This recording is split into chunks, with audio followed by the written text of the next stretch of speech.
رسول الله صلی الله علیه وسلم فرمایي چې ته چاله صدقه خیرات ورکې نو چې ستا د لاس نه دی مسلمان ته اوځي نو لاول د الله لاس ته رسیږي وروستو دله ځي. اوهو اوس به خوندو کې انشاءالله دا پلس روپۍ ورکې 20 روپۍ ورکې 100 روپۍ ورکې غریب لا کونډې لا مسکین لا دا لومبې د الله لاس ته دی خو موږ ته ښکاري نه. او دویم نمبر د بنده لاس ته دی نو چې صدقه کې نیت به دا کوي چې د الله له لاړ څومره خوند کوي چې د الله مال تعالی الله درکو ته الله له ورکې څومره خوند کوي. تا ته خو ظاهر کې دا ښکاري چې د کونډې له مې ورکه ظاهر کې دا ښکاري چې د یتیم مسکین له مې ورکه خدا لومبې رسول الله مبارک فرمایي د الله لاس ته دی. نو سوچ دا وکړه چې دا صدقه خو د الله لاس له لاړه دا خو د خدای لاس له لاړه صدقه نو خدای له چې ورکوم اوهو الله به څونه خوشحالېږي لکه استاد له چې ورکې مور پلار له چې ورکې رور ته چې ورکې ښځې له ورکې خوشحاله شي اوهو دا خو د الله له ورکوم الله به پې څونه خوشحالېږي. لومبې الله له رسي وروستو بنده له رسي.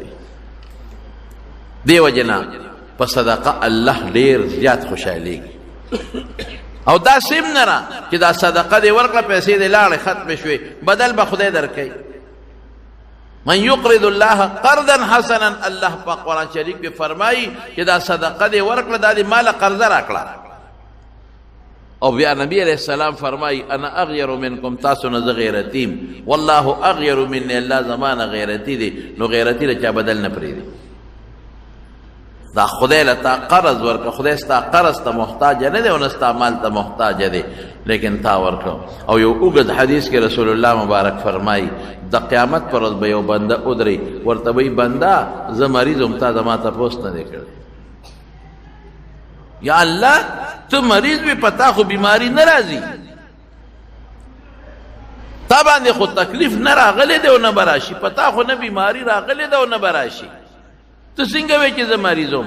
ای بنده ما د نه اوبو غوښتې تا نه دي راکړې ای بنده ما د نه ډوډۍ غوښته تا ماله نه ده راکړې. یا الله دا ته څه وایې یا الله پتا خو بیماری نه ده راغلی او نه راځي ته خو تږې کېږې نه او ته خو اوږې کېږې نه الله ما نه دې کله اوبه غوښتې دي الله ته کله ناجوړه شوې وې الله کله دې ما نه ډوډۍ غوښتې ده تا خو اوبو ته او ډوډۍ ته اوبو ته او بیماری تا باید نه راځي او نه د هغې ته حاجت شته. الله فرمایي زما یو بنده بیمار ہوتے تپوس نه دی کړی که تا د هغه بنده تپوس کړی وې لوجدتني عنده زه به دلته مونتې ومه که نه د هغه تپوس داسې وه په الله مرض نه راځي لکه زما تپوس. څه مطلب چې د هغه په تپوس هغه دومره نه خوشحالېږي لکه زه چې خوشحالېږم. نو چې زه خوشحاله شوم نو ما به ډېر څه درکړي زما یو بنده د نه اوبو غوښتې تا وله اوبه ورنه کړې که د اوبه تا هغه له ورکړې وې داسې وه لکه چې ما له دې اوبه راکړې. نو چې بنده تږي او ته اوبه ورکړې څونه خوشحالېږي نو هغه د نه اوبو غوښتې ته اوبه ورنه کړلې که دا دې ورکړې وې دا دې ما له راکولې او هغه پلانکي د نه ډوډۍ غوښته نو تا روټۍ ورنه کړه دا خو ما غوښتې وه که جبه د هغه وه خوله د هغه وه مړېده پې هغه محتاج هغه خو غوښتې ما وه چې هغه له دې ډوډۍ ورکړې وه دا ما ته را رسېده داسې وه لکه چې ما له دې راکړې. نو سړي له چې ډوډۍ اوبه ورکوې خوشحالېږي که نه سړي چې تپوس پوښتنه کوي خوشحالېږي که نه نو د بنده تپوس د الله تپوس دی الله پې خوشحالېږي الله مرضېږي نه. بنده له اوبه ډوډۍ ورکول الله له اوبه ډوډۍ ورکول دي نو الله له چې اوبه ډوډۍ ورکړي الله محتاج نه دی اوبو ډوډۍ ته نه تږې کېږي نه اوږې کېږي نو الله پې خوشحالېږي. نیت به دا کې چې د اوبه زه دله ورکوم دا د الله له ورکوم الله تږې کېږي نه نو دله ورکوم داسې شو لکه چې الله ته ورسېد الله نه پټه نه ده دله ډوډۍ ورکوم نو دا ما الله له ورکړې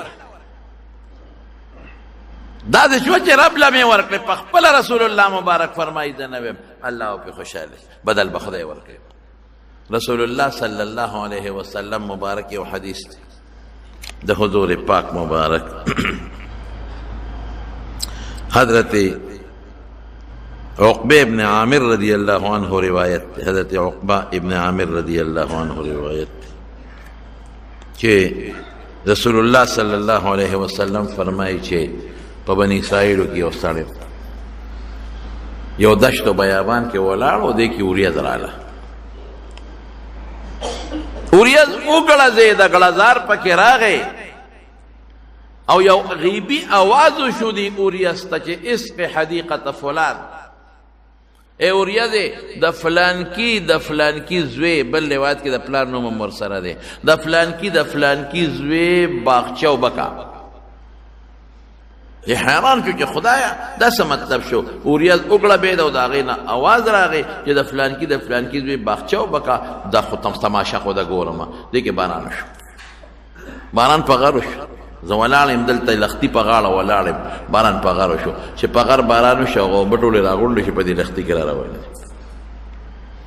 دا هلک وي زه ورپسې وم چې دا به د چا باغچې ته ځي او د اوریځ کې دا غیبي اواز خو د فرشتې د بل چا خو نه دی چې دی د چا نوم اخیستی دی. اوبه روانې دي زه ورپسې یم، اوبه په لختي کې روانې دي او زه ورپسې یم. دا هغه اوریځ د باران اوبه یو باغ ته ورننوتې او باغ کې یو سړی ولاړ دی، بیلچي ورسره ده. هغه د اوبه کله یو باړۍ ته سمئ کله بلې باړۍ ته سمئ، باغچې اوبه شوه. ما د هغه سړي نه تپوس وکړو چې نوم دې څه دی او د پلار نوم دې څه دی؟ وایي همغه نوم یې راته واغی چې ما د اوریځه کې د هغه فرشتې نه اورېدلی و. هلکه زما د نوم تپوس دې ولې وکړه؟ وی دا اوبه چې د کمې اوریځې نه راتوی شوې، اوریځ اوبه ده او د اوبه رالې، نو د دې اوریځې او مې اواز واورېده چې د فلانکي باغچه اوبه که ستا نوم یې راته واخېسته.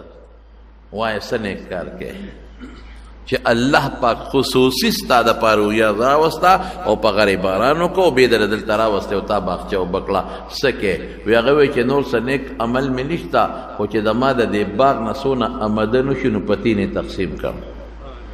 یو حصه په خپله ښځه او بچو باندې خورم، یوه حصه واپس په دې باغ لګوم، د دې خدمت پې کوم، یوه حصه د الله په نوم صدقه کوم. سوچ وسوکه ته خو دا باغ مې ما وکړله او دا ما زرغونه کړه، نه اوبه ولا چا پیدا کړي دي، الله ولا پیدا کړي.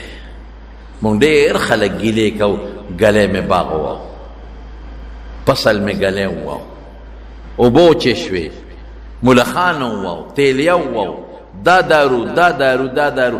قسم دې که تاسو د خدای په نوم په دې کې خیرات کو نو چې دا څومره پیسې په دارو لګې دا برته بچت وي. یو بوتل د دارو په څو نه پمپ والا راوړی، سړی والا راولې، اپې دله سپری کوي. ولې د خدای په نوم نه ورکوي نو هلته د نه وباسي، خو د نه ځي پاتې کېږي، خو نه د خدای په نوم نه ورکوي نو هلته پکې ګلی وشي، هلته پې زول راشي، هلته پې طوفان راشي، هلته پې مصیبت راشي، نو په بل طرف در نه لاړ شي. تاله چې خدای کومه روزي درکړې ده هغه دله درکوي، خو ناقصه یې دله درکړه.